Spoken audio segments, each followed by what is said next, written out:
Hello and welcome to episode number 103 of The Pitcher or the Hitter, the podcast by the M-SABR Dynasty League for the M-SABR Dynasty League. I am Cam. I'm Sahil. And we are back with another episode. One big trade to talk about. Trade so big we brought one of the involved parties on the line. Anthony will be joining us momentarily to talk about that and about his offseason. It's a great interview. But overall, pretty eventful week for the league. A lot of trades, a lot of players being talked about in trades. Yeah. Should we start with the big one? Yeah, we should. Let's get at it here. This one came out of nowhere. Bo with the Flow agreed to trade Sandy Alcantara, O'Neal Cruz, and EVO's 2023 first-round pick to Team Resnick in exchange for Kyle Tucker. Cam, why don't you start with your thoughts? Yeah, I think this is a wild deal. A lot of moving pieces, and I think it's good for both sides, dare I say. There's a lot to like, and I know maybe we shouldn't go too into it because we talk about it a lot later in the episode, but Anthony's rotation looks really good now. Oh my God, yeah, it's one of the better rotations in the league, and I think one of the things that I don't know if I've mentioned it on air, but I've definitely pointed it out to you off of the air, is that you see there's a pretty big correlation between like who the top pitchers are and which teams have the most success. And it seems like for the past few seasons, the playoff teams in our league are the ones with the majority of the aces. So, Anthony now has Alcantara to go with Alek Manoah, Christian Javier, and Freddie Peralta. That's a pretty damn good rotation. And not only are they pretty damn good, it's a very young rotation. I think the oldest of that group is Sandy Alcantara, and he's going to be entering his age 27 season. He just turned 27. So, man, that's a good young rotation Anthony's got, and a lot of other interesting pieces in there as well. I'm not going to name all of them beyond that top four, but great rotation. Yeah, exactly. It's the top teams have really been hoarding starting pitchers. Anthony's retooling his team right now, and it seems like he's had a strategy with Peralta and Alcantara, and even a lot of his young guys coming up through the minors. He's trying to do that himself, kind of slowly acquire guys, but guys who are all younger to kind of go with his Manoah, who he already has, and with his Christian Javier, who he already had. It seems like a very deliberate strategy and a very, very good one, especially with, like you said, what seems to have been the winning strategy in our league the last year or two. Oh yeah, absolutely. I definitely like this mindset for Anthony. Oh yeah. We've talked about Alcantara, but there are still many other pieces in the trade. Not to mention the big name Kyle Tucker, but Anthony also acquired a couple other guys. He acquired O'Neal Cruz. Of course, he's with the Pirates, but a lot of projection systems love him for next year. He hits the ball hard. He's got speed. Fresh off of being a top prospect going into this year. I know the results weren't quite there yet, but if he can get those strikeouts down, I think he's a stud in the making. Oh yeah, absolutely. And he's shown that he can keep the strikeout rate at a palatable number in the minors. In AAA, he had a 22.7% K rate in 55 games this year. In 2021 in the minors, 23.4%, 62 games in AA. So if he can keep that strikeout number down, he's going to be very good. And he still walks at an 8% clip in the majors this year. So that's a pretty solid number as well. And especially the power speed combo he has, that's definitely palatable. Yeah, absolutely. He's basically the exact same player that Ellie De La Cruz is, just a few years older. So I'm definitely curious in that sense as to if this player model can turn into an effective big leaguer. No, absolutely. I'm I'm not saying that O'Neal Cruz is the perfect product yet. I mean, there's still a lot that he needs to work out, a lot of kinks. But for fantasy purposes, even if he doesn't end up being a perfect even if he doesn't get the K rate down, as much as we would like to see, and maybe he doesn't get the OBP as high up as we'd like to see, I still think he could be an elite fantasy asset. Yeah, absolutely. And yeah, the last pick Anthony acquired was a first rounder. This was the fourth overall pick in this upcoming draft. Anthony now picks second and fourth, which is like, I don't know, that sounds like the type of thing that Alex would dream of doing. He loves having those high draft picks. Maybe Alex trades for one of these picks. But Anthony seems very content for now and having them. They're both very good picks, especially with that big top four in this upcoming draft. Having two of those guys could be huge down the line. Oh, for sure. Anthony definitely needs more of an infusion of young talent onto his major league team and into his farm system. And having two of the top four picks in a draft where I feel like there's a consensus top four is going to be really good for him. But yeah, interestingly enough, it was Jake. Jake was saying, who is it? Brooks Lee is the number 4 out of that group. Jake was saying he doesn't like him. That's kind of why he was out on Elijah Green. Elijah Green is number 4. Yeah, Jake and I talked about this a little off air. He had mentioned that Elijah Green was the type of player that he is interested in, or not interested in, but that he thinks is going to be there, and he's not really interested in him. So Jake doesn't think he's necessarily losing out too much there. I will say, looking at this kind of more globally, like what I think the one piece we haven't talked about a lot is Kyle Tucker. I think Kyle Tucker, and I'm curious to hear what you think about this. Do you think he's a top 10 dynasty asset? Because I think he's around that like 9-10 like range in terms of dynasty assets. Now that's tough. I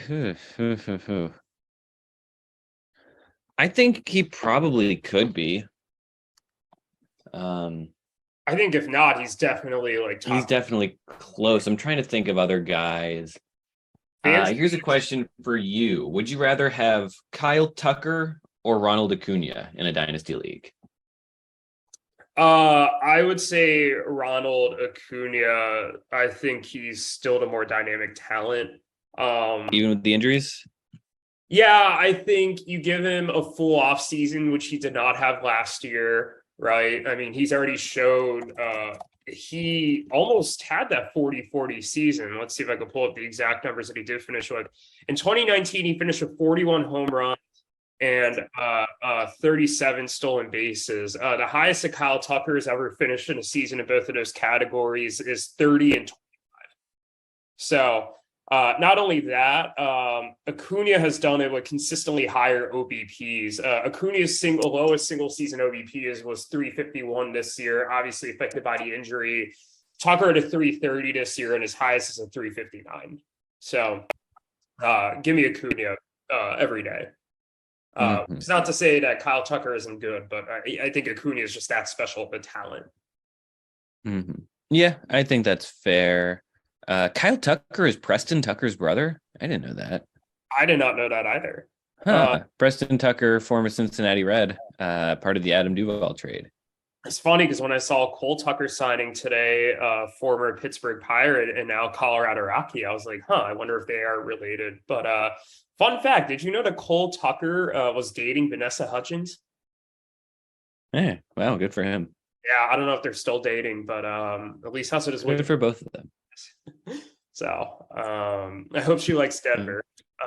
But kind of to get straight here. Look, I think Kyle Tucker is great. I mean, we could debate what type of asset he is. I personally think that he is a top 10 dynasty asset. But you could argue that and let me put it this way. I always like to get the best player into deal, and you can never go wrong against a top 10 dynasty asset. But I'm a little worried that Jake gave up a lot here. I mean, Sandy Alcantara, the one thing that concerns me a little bit about him, unlike some of the other pitchers, is that he doesn't have the elite strikeout rates. He had an 815 K per nine. This year he had an 880 the year before. He really relies on volume. He had 228 and 2/3 innings this year to get his 2.28 ERA. Perhaps he was a little lucky to have that ERA. The FIP was 2.99, xERA 2.92. So perhaps there's a little bit of regression in here, but I still think he's a top 3 to 5 dynasty starting pitcher because I think he's just so safe. And the one thing I think he's going to do very well on is just voluming his way to elite strikeout numbers, but also really keeping your ratios down. Because if he's consistently in an era where a lot of pitchers are going like 5 innings now, he's going like 7, 8, even 9 innings, like pretty consistently. And I think that is really going to help Anthony keep his ERA and WHIP lower than it has been in previous seasons. So I think Jake's going to miss that atop of his rotation. I mean, he still has some very good pieces there. He still has Carlos Rodon. He still has I need to pull this up quickly. Luis Castillo. He's still on his team, as well as Kevin Gausman. So that's a solid top 3. I do have a little questions about some of the depth options afterwards. The Blake Snells, the Brian Bayos, Tyler McGill, Garrett Whitlock, Frankie Montas, Carlos Carrasco, Nathan Eovaldi, Edward Cabrera. So I wonder if he's going to miss that presence a little more than he thinks. O'Neal Cruz is really interesting too. And I know we talked about the power speed. I want to put a little more numbers to this. Steamer's projections for Cruz and Tucker next year. Steamer's projecting O'Neal Cruz for 27 home runs and 19 steals. This is after he's coming off 17 homers and 11 steals in 87 games. You're projecting Kyle Tucker for 34 home runs, so 7 more than Cruz, and 19 steals.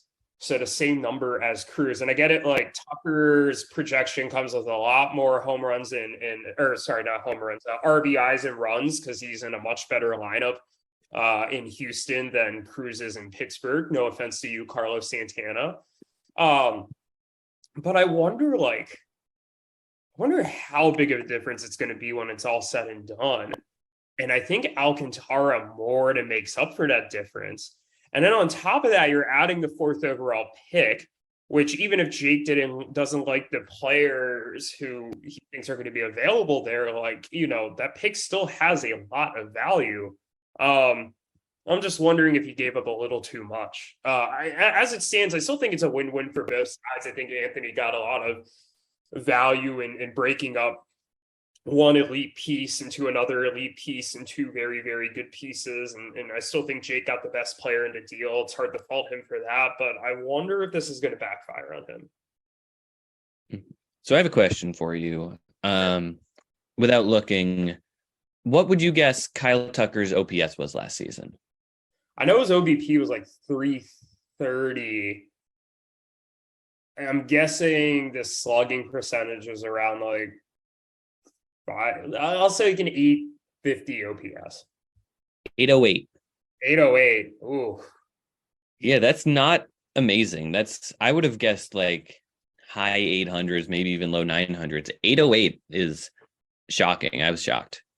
Yeah, I think part of it, because like he was a 30 home run hitter last season. I think part of it has to do with the fact he's not getting on base at quite an elite clip. Like I think a lot of these hitters that we consider elite guys are looking more consistently at like a 360, 370 clip. He had a 360 in 2021. He dropped down to 330 this year. I wonder if that's a blip because it is a career low BABIP, and maybe that goes back up. But his slugging percentage was also the lowest it's been in his career. So I'm not really sure. I don't really know what to make of him. Steamer projects that his OPS, if I could do quick math, is going to be 902 next year. So they're projecting a rebound. But I don't know. That's interesting. Yeah, Definitely. I agree. Yeah, it's a lot lower than I would have expected for sure. Absolutely. I'm curious what Cruz's was. So Cruz 450 plus 2 was just under 750, 744. And Steamer's projecting him next year at 792. Again, who knows?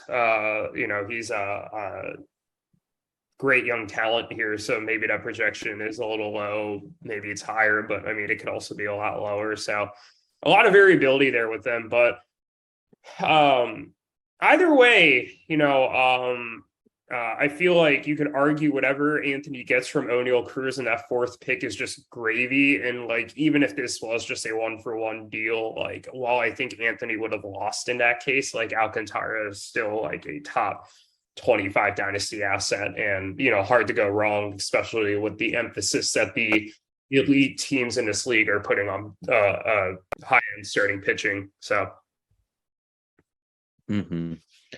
Yeah. But yeah, so that's I'd say that's enough discussion about this trade for now. We're talking to Anthony later in the episode about that. Let's talk about the other deal that was made. Yeah. This is one. Why don't you discuss it? Yeah, this one elicited more action than I thought. And it's funny because I feel like it's all my small trades that really piss people off. But I traded Ha-Seong Kim to EBO for Ruth Vick's 2024 third and Ruth Vick's 2025 third. For all of you who listened to, was it last week's podcast? We were talking about Anthony cutting Ha-Seong Kim on air. I had mentioned him as somebody who I thought was interesting, and in the middle of the episode I was like, you know what, I'm gonna go pick him up. Like I had talked myself into it pretty sufficiently, and honestly I still like him a lot. Like, he just turned 27. He had 11 homers, 12 steals this year. Steamer's projecting him for 17 and 12. I don't really have playing time concerns with him because they are losing a lot on the offense, and I think he's a nice get. I thought he'd be a nice get for whoever had him. I'm not going to reinvent the wheel with the discussion here. We've already had it. But I thought, hey, like maybe somebody else wants him because I don't really need him. I just think he's an interesting guy who happened to get cut. And I shipped him off to EBO for 2 third-round picks. We were initially discussing Dylan Tate and then Dylan Tate in a 3rd-round pick. And honestly, I'd rather have the picks than Dylan Tate. So this worked out nicely. From a value perspective, I think this is pretty reasonable, right? They're getting a 27-year-old who's shown a little upside. The bat's gotten better year over year. He was pretty highly touted coming out of Korea. And I think this is the type of player that EBO should be targeting. They got him for a pretty low price. Of course, because I had rostered him for exactly a week, everybody got their panties in a knot, and they weren't happy that I was able to turn him into 2 third-round picks. So does that sum it up?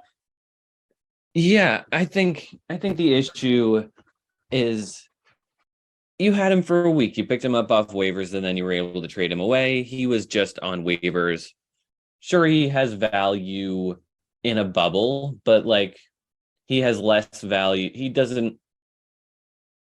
He's by definition a replacement player. In the value, he was just cut. He's a guy who wasn't really worthy of being on a major league roster, or not a major league roster, a dynasty league roster. He's a fringy guy based on a league format, and they could have got him for free a week earlier, and realistically they could get him or someone similar for free at any point. And they gave up a 3rd rounder for 2 3rd rounders for replacement level player. And I think that's ridiculous that teams keep doing this, especially in the off season. During the season, or like close to the season, I could maybe see it being like, okay, someone's value can change suddenly, or perhaps someone goes down and you need someone new, I could see it making sense then. But in December, November, come on. I mean, my counter to that was he was on a roster all season. I mean, I know Alex cut him kind of early in the season, but Anthony picked him right up and he was on Anthony's roster all season. And if a team that finished in 10th place this year decided he wasn't good enough to be on that team's roster, why are you trading 2/3 for him? Well, I mean, Anthony at the time had just made the Peralta Gosman deal, so he took on some extra players. He had to cut someone. Sometimes you have to make tough decisions. It's a good problem for someone like Anthony who's acquiring a lot of talent and now has to force out some other talent. I mean, I've had to cut players that I've really liked in the past. I cut Garrett Whitlock last offseason because I didn't have enough space for him. Like it happens, you know. You have to. I think it's insane that you're trying to spin this. I mean, of course you're trying to spin this, but you're ripping teams off. Hey, look, last year or last season. Andrew picked up Tyler Anderson, and like a week later, I gave up 2 second-round picks for him. I had my eye on him for a while, but wasn't ready to commit to him. And then I finally had the rotation need, and I went out to go get him. Did I hate the fact that? And that's during the season. I think it makes a little more sense during the season. I traded for Michael Fulmer a week after Alex picked him up last season. I think it makes a little more sense during season when needs can arise suddenly or when guys' values can change suddenly, but not in November. Sure. I mean, I will concede that yes, these are the types of moves that probably make more sense during the season. I still think EBO identified a player that they liked and they thought was a fair price. I thought it was a fair price and they went for it. Like I don't know. I think teams need to stop falling for this. Okay, well, I don't know what to say. Like you have fallen for it in the past too. So don't feel like other teams are the only ones. So in fact, you did it once. Was it last offseason, and it worked out nicely for you. You got Harrison Bader, who you really liked. Yeah, grumble all you want. These trades are going to keep happening. Teams are going to continue doing this. I'm sure they will. But why don't we talk about a player who was not traded, but there has been a lot of discussion about him being traded, kind of dominating the league news cycle for a little bit. That's Jacob deGrom. Ruthvik did say at the beginning of the offseason if deGrom left, which he thought he was going to leave, that he would put deGrom on the trade block. I didn't really believe deGrom was going to leave. I didn't really think twice about it. And sure enough, he left and he went to the Rangers. And now Ruthvik is very much putting him on the block. And he is very much available. And he's been teasing us with offers that other teams have made and try to see if teams will top it. So I think the initial one was one you made it was Alec Boehm and I forget who the pitcher was that you offered up. Tyler Mahle. Yeah, I topped that with George Springer and Sonny Gray, and then Eric topped that with Pablo Lopez and Tyler O'Neill. I don't know about you, but I don't think any of those three offers are particularly worth deGrom. And I think there's a reason why Ruthvik has not pulled the trigger on any of those offers. But that begs the question of, and I'll ask this to you, what do you think deGrom's trade value is? Because, like, if you look at it on a per inning basis, he's by far the best pitcher in baseball, right? There's no dispute about that. However, he is 34. He's not pitched a full season since 2019. That was the last time he had 200 or more innings. Obviously, the shortened 2020 didn't help, although he did pitch that full season. He had 12 starts that year. Then he had 15 in 2021 before getting hurt. And then 11 this season. So he started 38 games over the last 3 years. He's now 35. What's his value? I genuinely don't know the answer to that question. It's tough, and all it takes is one team to give up a lot for him, you know. Right. I think it's got to be I'd say it's a little bit higher than what I gave up for Kershaw last offseason. See, that's interesting because if you're saying it's only a little higher than that, you gave up Kyle Harrison 1-for-1. I would think any of the offers that were made, including the OG offer, your Tyler Maerle, Alec Boehm offer, would top that. I mean, Clayton Kershaw is only 3 months older than Jacob deGrom. Yeah. And for as many health issues as Kershaw has had over the past 3 years, he's been healthier than deGrom has. It's really the past 2 years, right? Because he pitched a full season in 2020. Okay. deGrom did. But my counter to that is twofold. One, Kershaw has flirted with retirement and a way that deGrom is not. deGrom's just committed himself to pitching 5 more years. Number one. Number two, I think we know with Kershaw, unlike deGrom, that there is a cap. Like the last 2 seasons, he's pitched 126 and a third and 121 and 2/3 Kershaw has. I don't think you can project Kershaw to throw more than like 140 innings, and that might even be pushing it over the next several seasons. Like I think the Dodgers are very intent on just kind of taking the pedal off with him in a way that I don't think the Rangers are necessarily going to do with deGrom. I mean, he started 22 games each of the last 2 seasons. The last time Kershaw started more than 30 games was 2015.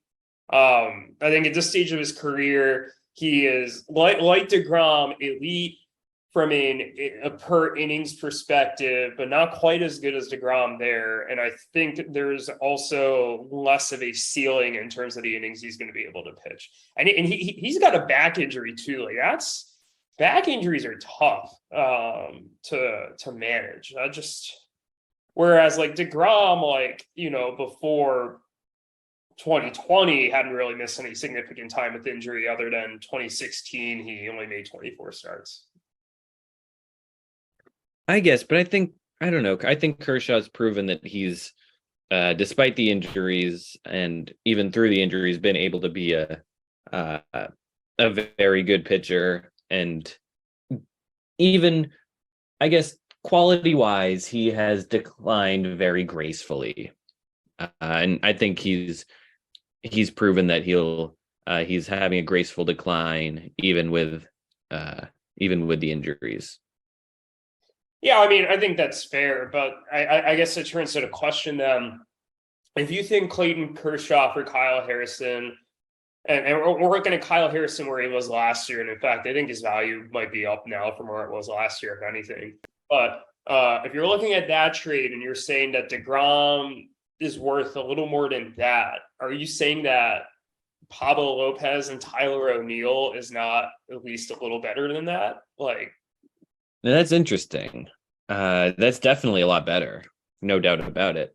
Right. So maybe the question is, or maybe the answer is that these offers are overpays for deGrom at this stage of deGrom's career.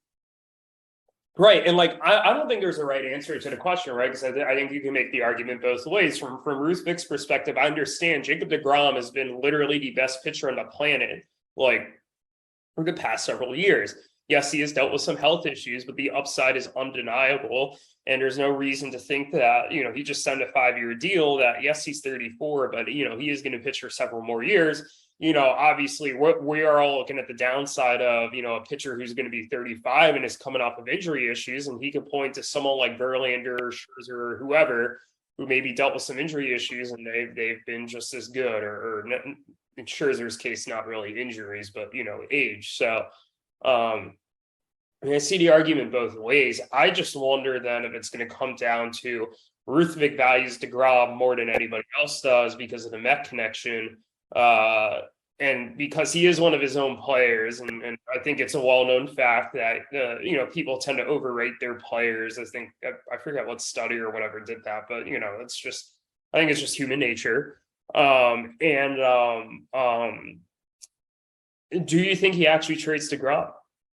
Because I'm starting to be convinced not. I mean, I don't know how many more teams are going to be that comfortable going beyond what Eric offered, number one. And number two, who realistically is even in the market? Like Yumi and Eric like represent probably the majority of what would realistically be the deGrom market. I think you might be onto something here. Yeah. And I think we've kind of talked ourselves into thinking he won't be traded. I agree.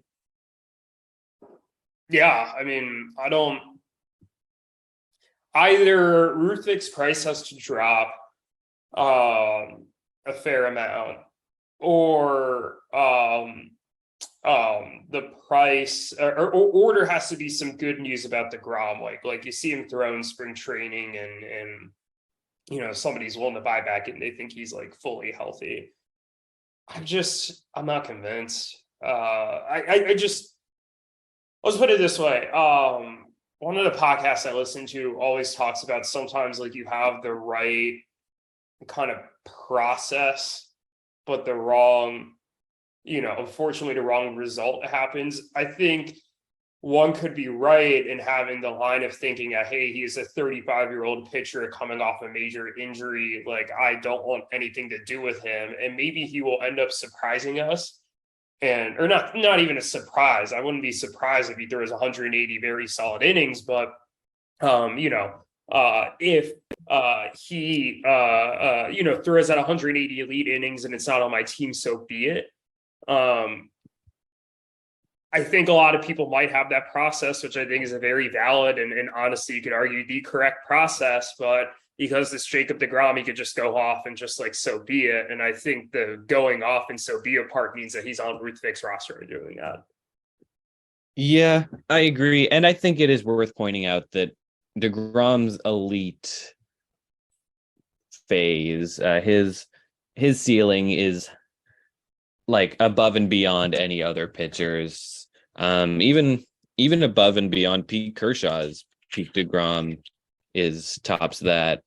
So, and it's certainly more recent. Oh, no question. By a couple of years. Yeah.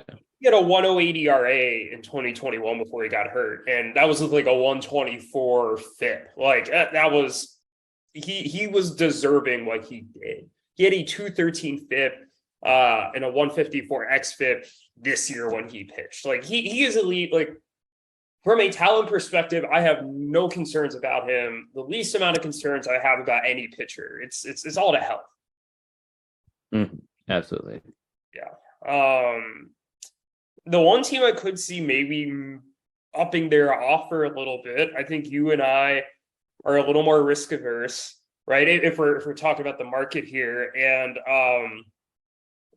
I personally think he's kind of a weird fit for your roster because you have a lot of these older guys, some of whom are injury risks, i.e. Kershaw, but like, and I'm not saying Wheeler and Darvish are necessarily injury risks, but they are getting older. And I wonder if, maybe adding another older pitcher isn't the smartest thing for you to do. And I don't really feel the need to make that push for deGrom. But the one team I think if they do go out and maybe make a push is Eric, because Eric's owned deGrom before. Eric's, had that, talent on his roster. He does have, some depth in the farm that he could play with to make a trade with Ruthvik or a couple players he could trade off his major league roster. And I could see Eric thinking it's worth it, especially coming off a season where he lost in the playoffs for the first time. Maybe he thinks deGrom can be that difference maker to get him back into finals. I think that would be a pretty solid fit on Eric's roster. But I don't know. Is there anybody else you think would really be interested in ponying up for him?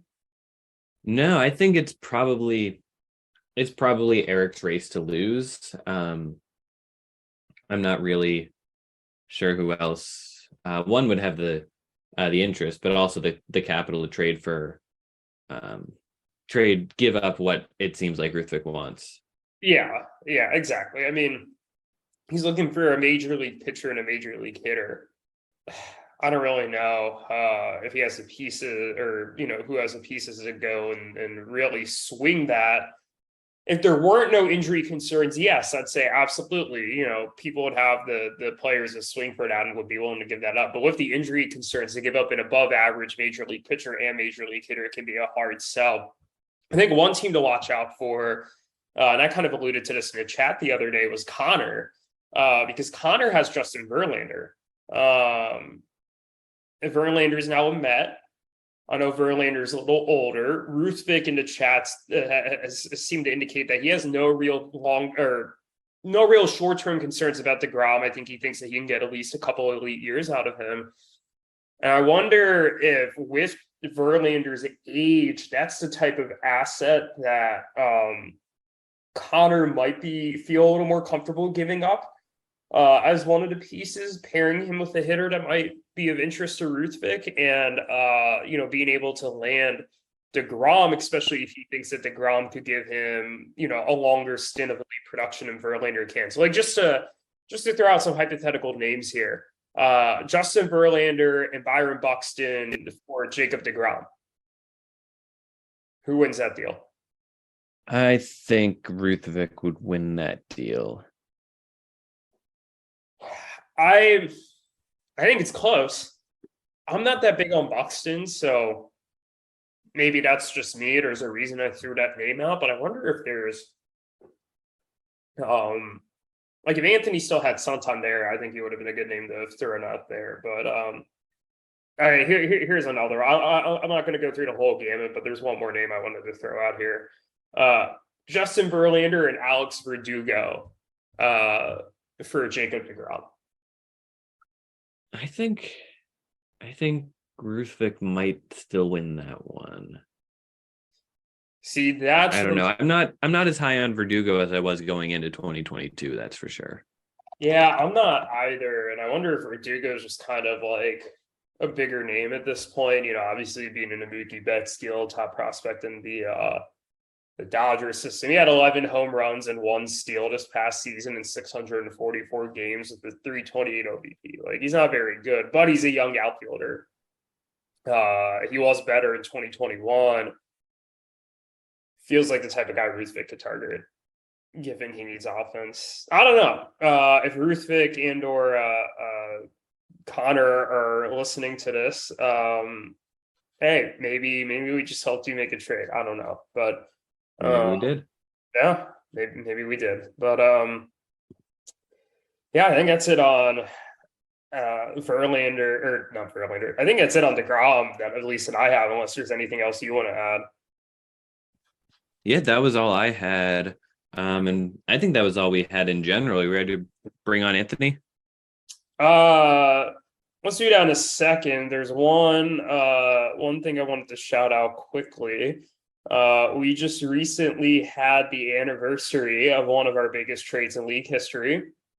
You agreed to trade Fernando Tatis Jr., Chris Paddock, Hunter Green, Kyle Lewis, Jason Hayward, and EBO's 2019 second-round pick to Connor for Juan Soto, Austin Meadows, Brian Hayes, Micker Adolfo, Luis Basabe, and Eric's 2019 first-round pick upon the condition that if Juan Soto is to be traded, Connor will have a fair chance to match that offer within a draft pick of compensation. So that occurred in 2018. That is now the 4th anniversary of that trade. So congratulations, Cam. It's crazy. We had Connor on the podcast to talk about the 2nd anniversary of that trade, and all of a sudden it's 4 years of that trade now. It's crazy. This podcast's been around for that long.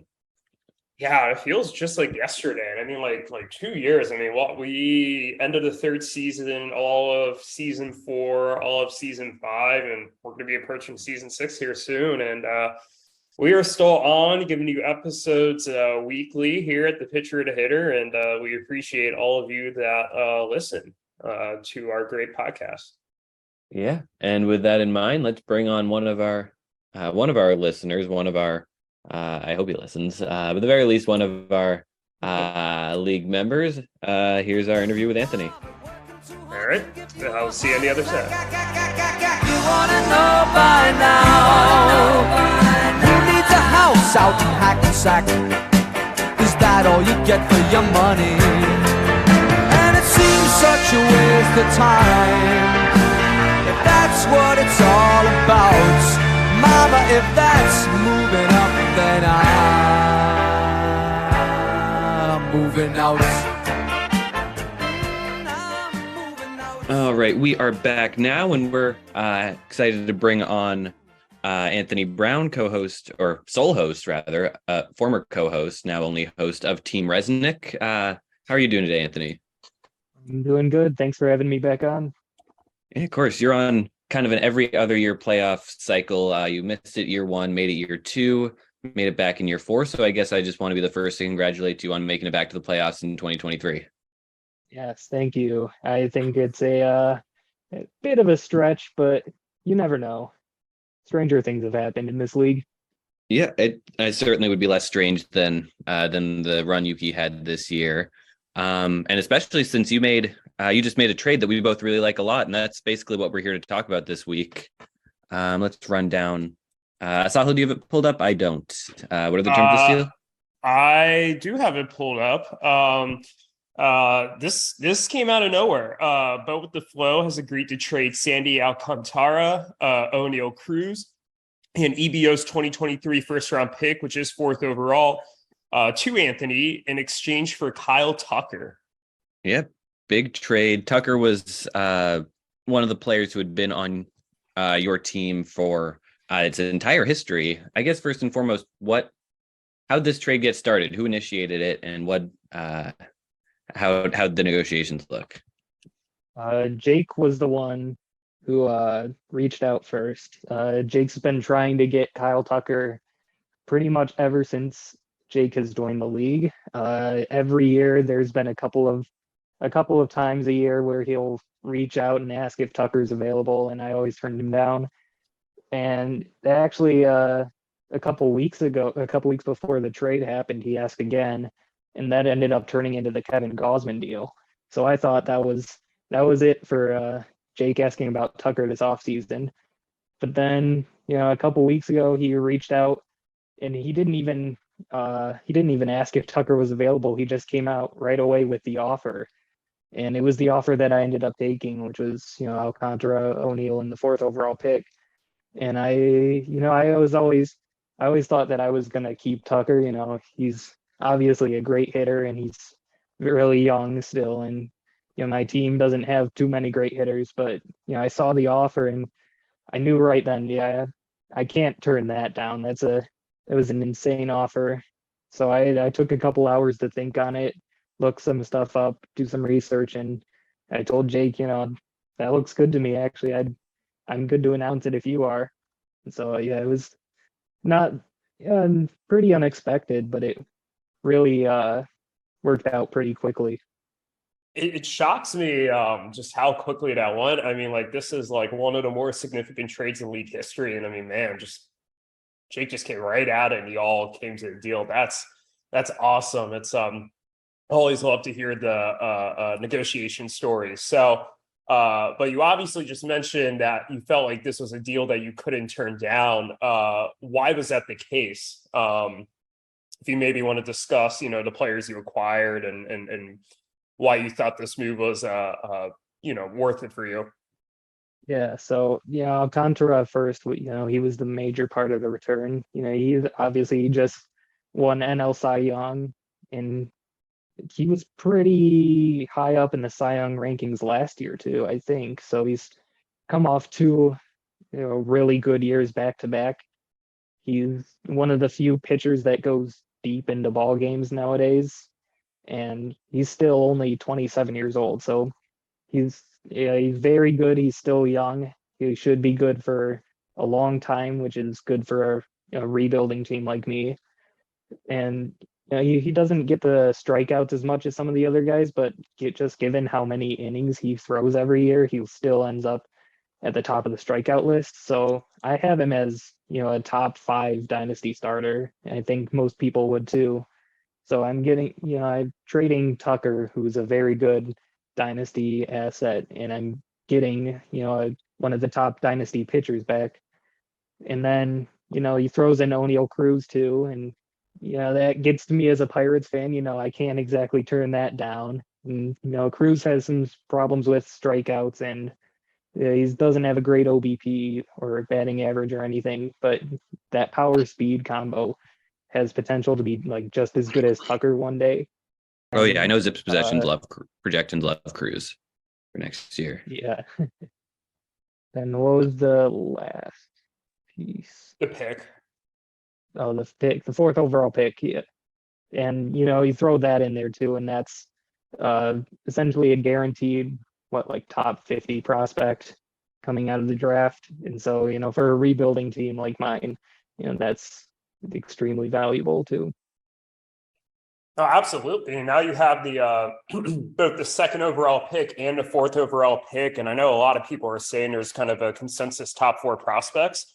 So that's certainly going to be a lot of fun, I'm sure, to be able to get a couple of those guys. But yeah, I mean, I think you broke down that trade very well. I think 3 very great pieces, and I mean, a lot of upside there.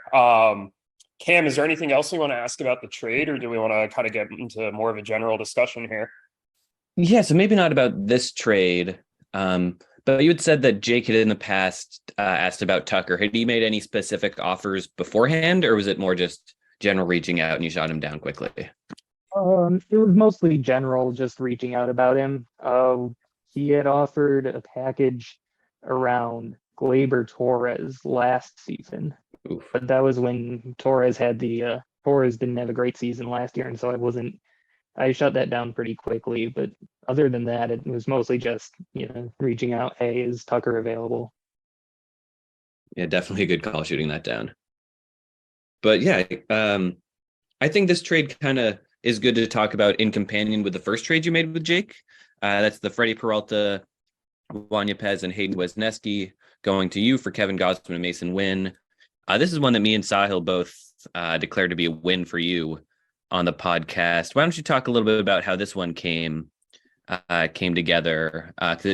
Both these trades kind of together point to a strategy for you going forward. But yeah, what happened with this trade? Yeah, so this was around roster cut down day.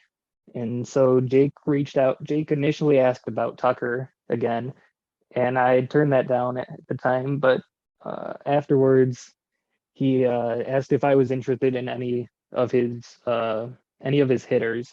And Juan Yepez was a guy I was looking at, even at the trade deadline in the league. I don't have much in terms of corner infield, and Yepez is first base eligible. So he was a guy I was looking at earlier, but didn't end up inquiring about. But I figured, Jake is going to be selling him pretty cheap for cut down day. Then I might try to get a deal. And we were discussing Yepez deal, and then he asked about if I would be interested in trading Gausman for a larger return. And so we went back and forth on some of the players. I don't remember exactly who was named initially, but we ended up settling on Freddie Peralta as the main part. And then I wanted to add Hayden Wesneski to the deal afterwards. And Jake wasn't sold on Peralta, Yepez, and Wesneski alone for Gausman, so he wanted me to add prospect back, and he gave me some names too that he was interested in from my prospect list. I think, Mason Wynn was one of them. I think I don't remember who else. Andy Rodriguez, I think, was also on that list. And so I don't remember all of the names that were there, but out of the ones I do remember, I think Mason Wynn was the one that I had the least objection to. I like Mason Wynn. He was my 3rd round pick a couple of years ago in the prospect draft, but I'm just not entirely sold on his bat. And so I didn't have a ton of issues giving him up. And I thought with pretty much trading Gausman for Peralta, I think if Peralta can stay healthy for the full year, him and Gausman are on a similar level, but Peralta's like 5 years younger. So it helps out my team a lot. And I get a couple of young players in Yepez and Wesneski that can help out my team right away and give me some more depth, essentially. Absolutely. Yeah, I think, like Cam said, we both really thought this was a great trade for you. I think you just explained this very well. Definitely some great young pieces that you added to your team. And yeah, definitely a couple of these guys I've had my eye on. I know Yepez had a really nice season. And yeah, it looks like this kind of retooling that you're doing is coming along well between these two trades. It's interesting to me too that you and Jake before this had not been really big trade partners. And now you two, like within a span of like a month have, or not even a month, have come together and made like two blockbuster deals. I think let me pull up the exact number here. You two had made have made three trades now in your in the history of the league, and two of them were these two trades. So it's interesting how these things work out. So those are your big trades this offseason. Let's look at the rest of the offseason here. Let's start with the draft. I know that you now have the 2nd and 4th overall picks. Are there specific guys you're targeting? And you don't have to give names. Like, do you feel like you have a plan with those picks? Do you feel like you're going to stick at 2 and 4, or maybe trade one or both of those picks? What are you thinking about with the draft? Well, anything's possible. I think right now I'm just planning to stay there. The top 4 prospects from the draft are all hitters, and my farm system doesn't have much in terms of offense right now. So I'll probably just, as of right now, I'm planning on staying there and just taking whoever's not taken 1st and 3rd, because I think it's a pretty consensus top 4. But if anybody makes me an offer, I've traded Tucker on a impulse deal, so you never know what you could get. Absolutely. One of my favorite things about this league, you never know until you ask. That's how I feel like some of the craziest trades have gone down. I guess so beyond the draft, looking maybe more towards trades or other additions, is there anything you have on horizon, anywhere else that you're specifically looking to improve? I feel like when I negotiate trades with you, it's often me just making an offer and either getting kind of a quick response with a no, or usually like we're able to come with something really quickly. So I don't know if on the other end here, you're, kind of making some more of those offers and targeting some of these guys. Just any thoughts there? Well, I've got nothing on the horizon right now. I'm a little content to sit for a bit, see how things shake out. I've got a couple free agents on my team that I'm waiting to see where they will sign that could have an impact on their value. But my pitchers right now I'm pretty satisfied with. I've got Alcantara, Manoa, and Javier as sort of 3-headed beast out of the rotation. My offense is a bit weak right now. I could use an upgrade at 3rd. With Tucker gone, I could use an outfielder or 2. So there's some places that I could look at improving during the offseason, but I don't have anything brewing right now. No, absolutely. Definitely that rotation looks a lot more impressive. I mean, you didn't even mention Peralta. I think he makes a great SP4 in that group. I think that's better than most of the SP4s in the league. And I think you have a good plan here. These were 2 great trades to start off the offseason. But Cam, anything else you'd like to add? To your point about those free agents being a big deal. Yeah, Xander Bogaerts' landing spot could be very important. And then Michael Conforto, especially, is he going to play next year? Is he going to land somewhere? I know the Reds have been looking at him, and for all they've done wrong, they're really good at hitting on guys like that in that situation, like the Derek Dietrichs and the Scooters Jeanette. And so I think Michael Conforto, I think that would be a good landing spot for him personally. But yeah, other than that, you roster a player who was very frustrating to me. I cut him last year. You picked him up, Vidal Brujan. What are your thoughts on him going forward? Out of curiosity. Yeah, he's on my team right now. I'm not sure he'll survive until opening day. He's one of those guys there. If I make a trade, he might not make the cut. I think I picked him up. He was NPI eligible, so I could add him right to there. And then he got called up again at the end of the season and didn't play much at all. So I don't know how his playing time is shaking up. He's a former top prospect, so he has that potential to be an impact player. And on a team like mine, that's not really a competing team. Those are the kinds of players you want to try to hold on to. But, I'm hoping that he can at least get a chance to show that he can be an impact player. But I don't know if he's going to survive the offseason on my team. Yeah, absolutely. Fair enough. But yeah, I guess looking forward, at your team, where do you see your team in 3 years? What sort of improvements you're looking to make to your team over that time? And what do you expect your team to look like in 3 years' time? Well, I know Mike Trout's still going to be on the team. So there's one constant that's not going to change. But, I've been, if you look at my minor league roster, you'll see a lot of MLB ready and AAA starting pitchers. And that's what I really tried to focus on this year is, especially since starting pitching is such a premium in this league. I felt that having that many young pitchers, at least one or two of them, have to pan out, So I figured I could use that to, one, bolster my rotation, and two, use that as trade bait to help in other places. So in 3 years, you're looking at, Trout's still going to be there, maybe a couple other guys here and there, but hopefully I'm laying down a good foundation to get me back into the playoffs by then and keep me competitive for years to come.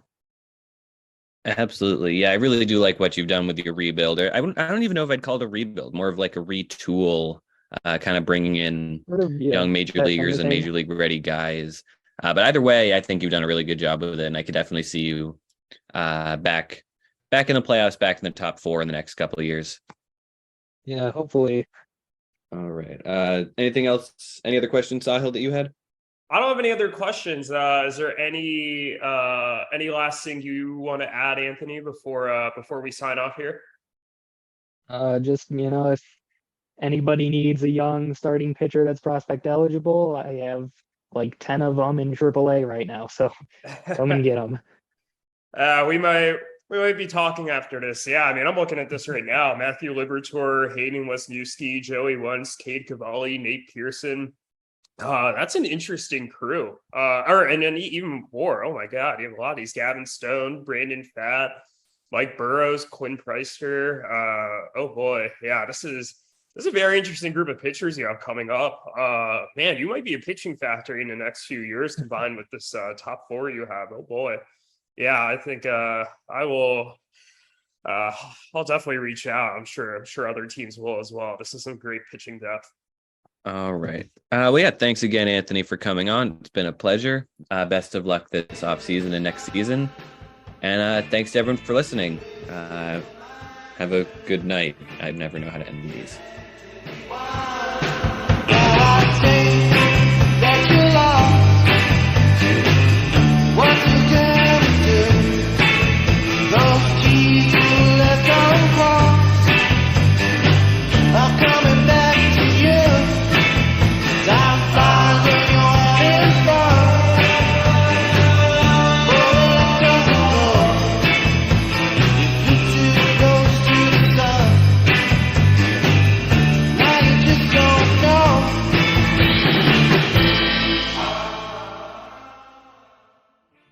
This podcast is good.